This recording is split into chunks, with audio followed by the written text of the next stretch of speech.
Le temps pour nous de retrouver le plus de l'info qui est consacrée aujourd'hui à la protection de la vie privée sur les réseaux sociaux et notamment sur Facebook. Peut-être que vous êtes inscrit sur Facebook, je vous pose pas la question, en tout cas tous les trois c'est sûr, et que vous faites même partie de ceux qui copie-collent un statut pour protéger vos données personnelles ou bien alors pour ne pas payer une supposée facturation à venir du réseau social. Eh bien, on vous le dit solennellement ce matin, ça ne sert à rien car c'est en quelque sorte un canular. J'apprends rien à Lolo 5.0, il sait déjà tout. On peut parfois lire en tout cas que vos données vont devenir publiques si vous ne copiez pas ce message sur votre mur.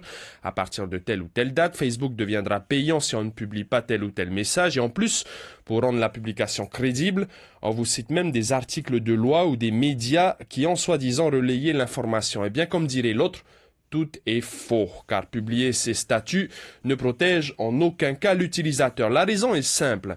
Lorsque vous vous inscrivez sur Facebook, vous acceptez la politique d'utilisation des données établie par Facebook, c'est-à-dire que vous autorisez le réseau social ou des tiers à utiliser vos données sans redevance, donc gratuitement, et sans vous en demander la permission. Mais il ne faut pas se décourager pour autant, car protéger son compte Facebook, c'est possible, mais dans une moindre mesure. Dans sa charte d'utilisation des données, le réseau social explique recueillir de nombreuses informations qui vont de votre numéro de carte de crédit, si vous faites des achats sur Facebook, à vos contacts en passant par vos conversations, vos photos partagées, bref, le moindre de vos faits et gestes. Alors, pour se protéger un minimum, il faut s'assurer que son compte est bien privé et non public. C'est une petite manip à faire assez simple. Autrement dit, qu'elle soit non visible par des internautes qui ne font pas partie de votre liste d'amis. Vous pouvez aussi limiter la visibilité de vos publications ou encore examiner les photos sur lesquelles vous êtes identifié pour ne pas les rendre visibles sur votre mur. En résumé,